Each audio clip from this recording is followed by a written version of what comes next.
नमस्कार मित्रांनो. महाराष्ट्रात गेल्या काही दिवसापासून एक प्रकरण चर्चेत आहे आणि दिवसागणिक त्यात नवीन अपडेट्स समोर येत आहेत. हे प्रकरण आहे स्वयंघोषित ज्योतिषी म्हणून ओळखल्या जाणाऱ्या अशोक खरात आणि त्यांच्यासोबत चर्चेत असलेल्या रुपाली चाकणकर यांच्याशी संबंधित वादाचे.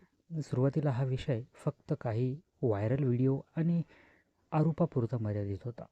पण आता या प्रकरणात राजकारण, समाज आणि कायदा या तिन्ही क्षेत्रात मोठी चर्चा निर्माण केली आहे. सुरुवातीला समजून घेऊया की हे प्रकरण इतकं मोठं का आणि काय एवढं चर्चेत आहे. काही दिवसापूर्वी सोशल मीडियावर काही व्हिडिओज आणि फोटो व्हायरल झाले. या व्हिडिओमध्ये काही महिला आणि अशोक खरात एकत्रित दिसत होते. काही लोकांचा दावा असाही आहे की त्या ठिकाणी काही प्रकारचे धार्मिक आणि तांत्रिक विधी होत होते आणि काही ठिकाणी व्हिडिओमध्ये शारीरिक संबंध दिसत होते.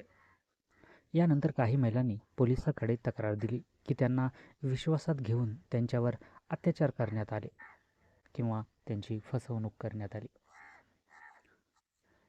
या तक्रारीनंतर पोलिसांनी तपास सुरू केला आणि या प्रकरणात अनेक धक्कादायक गोष्टी समोर येऊ लागल्या.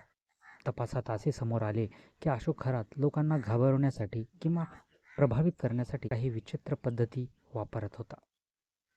पोलिसांच्या तपासात त्याच्या ठिकाणाहून प्लास्टिकचे साप, वाघाच्या कातडीसारखे कापड आणि काही तथाकथित ऊर्जायुक्त दगड सापडल्याची माहिती समोर आली आहे. या दगडांना चमत्कारी शक्ती असल्याचा दावा त्यांनी केला. या सगळ्या प्रकरणात आणखी एक मोठा ट्विस्ट तेव्हा आला जेव्हा राजकीय व्यक्तींचे फोटो सोशल मीडियावर व्हायरल झाले. त्यामध्ये रुपाली चाकणकर या देखील दिसत होत्या. रुपाली चाकणकर म्हणजेच महाराष्ट्र स्टेट कमिशन फॉर वुमेनच्या अध्यक्ष होत्या. म्हणूनच हा मुद्दा लगेचच राजकीय वादाचा विषय बनला. कारण महिला आयोग ही संस्था महिलांच्या सुरक्षिततेसाठी आणि न्यायासाठी काम करते. त्यामुळे लोकांच्या मनात लगेच प्रश्न निर्माण झाले की महिला आयोगाच्या प्रमुखांचा अशा व्यक्तीशी संबंध का? काही विरोधी पक्षांच्या नेत्यांनी या प्रकरणाची चौकशी करण्याची मागणी केली आणि राजकीय वातावरण तापले. दरम्यान रुपाली चाकणकर यांनी या सगळ्या आरोपावर आपली बाजू मांडली. त्यांनी स्पष्ट सांगितले की त्या अशोक खरात यांच्या कथित कृत्याबद्दल त्यांना काहीच माहिती नव्हतं. त्यांच्या म्हणण्यानुसार त्या अशोक खरात या व्यक्तीला आध्यात्मिक व्यक्ती म्हणून ओळखत होत्या आणि त्यावेळी त्यांच्यावर असे गंभीर आरोप नव्हते. पण वाद वाढतच गेला आणि अखेर या सर्व प्रकरणाच्या पार्श्वभूमीवर त्यांनी महिला आयोगाच्या अध्यक्षपदाचा राजीनामा दिला. त्यांच्या मते त्यांची ही नैतिक जबाबदारी होती आणि ती जबाबदारी त्यांनी स्वीकारून हा निर्णय घेतला जेणेकरून तपासावर कोणताही दबाव पडू नये, असं त्यांनी सांगितलं. आणि काही खाजगी कारणामुळे राजीनामा देत आहे असंही सांगितलं. दरम्यान पोलिसांचा तपासही अधिक तीव्र झाला आहे. तपासादरम्यान आणखी काही महिलांनी पुढे येऊन तक्रारी केल्याची माहिती समोर आली आहे. काही वृत्तांनुसार अशोक खरात यांच्या विरोधात आणखी भरपूर काही बलात्काराचे गुन्हे नोंदवण्यात आले आहेत. या तपासासाठी विशेष तपास पथक म्हणजेच SIT तयार करण्यात आल्याची माहितीही समोर आली आहे. या पथकाचे काम म्हणजे प्रकरणातील सर्व पुरावे, व्हिडिओज, डिजिटल डेटा आणि संबंधित लोकांची चौकशी करून तथ्य बाहेर काढणे आहे. दरम्यान सोशल मीडियावर या प्रकरणाबाबत अनेक प्रकारच्या चर्चा सुरू आहेत.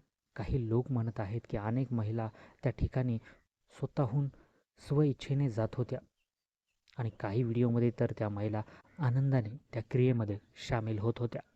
पण कायद्याच्या दृष्टिकोनाने पाहता महाराष्ट्रात अंधश्रद्धाविरोधात एक विशेष कायदा आहे, म्हणजेच Maharashtra prevention and eradication of human sacrifice and other inhuman evil and Aghori practice and black magic act 2013 हे अंमलात आहे.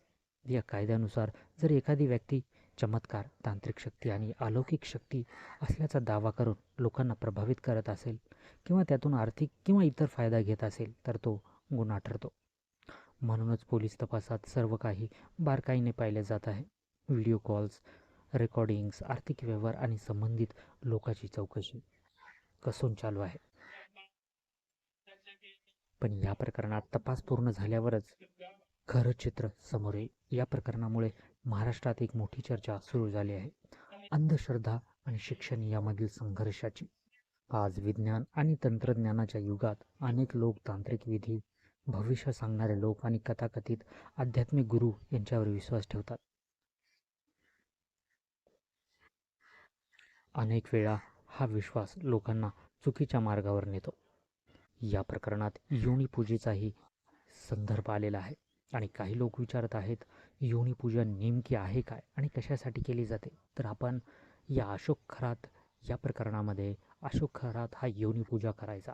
तर आपण बघूया की योनीपूजा म्हणजे नेमकं काय. सर्वप्रथम आपण हे समजून घ्यायला हवं की योनी हा शब्द संस्कृत भाषेतून आलेला आहे आणि त्याचा मूल अर्थ आहे की सृष्टीचा स्रोत किंवा जीवनाची उत्पत्ती. भारतीय तत्त्वज्ञानात स्त्रीला सृष्टीची जननी मानले आहे. त्यामुळे योनी हा शब्द केवळ जैविक अर्थाने नाही तर सृष्टीच्या दिव्य शक्तीचे प्रतीक म्हणून वापरला गेला आहे. भारतीय धार्मिक परंपरेत अनेक ठिकाणी शिव आणि शक्ती यांच्या एकत्वाचा उल्लेख आढळतो. या संकल्पनेमध्ये पुरुष ऊर्जा म्हणजेच शिव आणि स्त्री ऊर्जा म्हणजे शक्ती असे मानले जाते. भारतामध्ये शक्ती परंपरा अत्यंत प्राचीन आहे. अनेक शक्तिपीठामध्ये देवीला सृष्टीची मूल शक्ती मानले जाते. उदाहरणार्थ प्रसिद्ध कामाख्या टेम्पल, कामाख्या देवी मंदिर येथे देवीची प्रतिमा नसून एक नैसर्गिक दगडाची संरचना केली आहे, जी स्त्री शक्तीचे प्रतीक मानले जाते. इतिहासात काही गूढ आध्यात्मिक परंपरांमध्ये म्हणजेच तंत्र परंपरेत स्त्री ऊर्जा अत्यंत पवित्र मानली गेली आहे.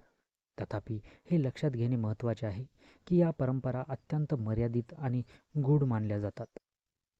त्या सामान्य समाजात सर्वत्र पसरलेल्या नव्हत्या.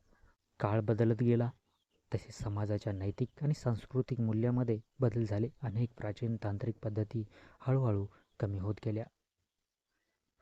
आज बहुतेक धार्मिक परंपरांमध्ये देवी देवतांची पूजा मंदिर, मंत्र आणि ध्यानाच्या माध्यमातून केली जाते. म्हणूनच इतिहास आणि धर्मशास्त्र समजून घेताना एक महत्त्वाची गोष्ट लक्षात घ्यायला हवी. प्राचीन परंपरा, त्यांचा आधुनिक काळातील वापर या दोन वेगळ्या गोष्टी आहेत.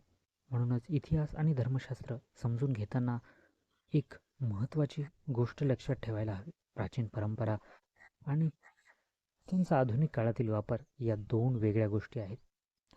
योनी पूजा म्हणजेच दुसरं तिसरं काही नसून योनीची पूजा करणे आहे. योनीच्या पूजेतून संत आणि कथाकथित बाबांना असं वाटतं की ते आता खूप शक्तिशाली झालेले आहेत आणि या पूजेनंतर त्यांना संसारामधील सर्वात मोठी शक्ती प्राप्त होत आहे.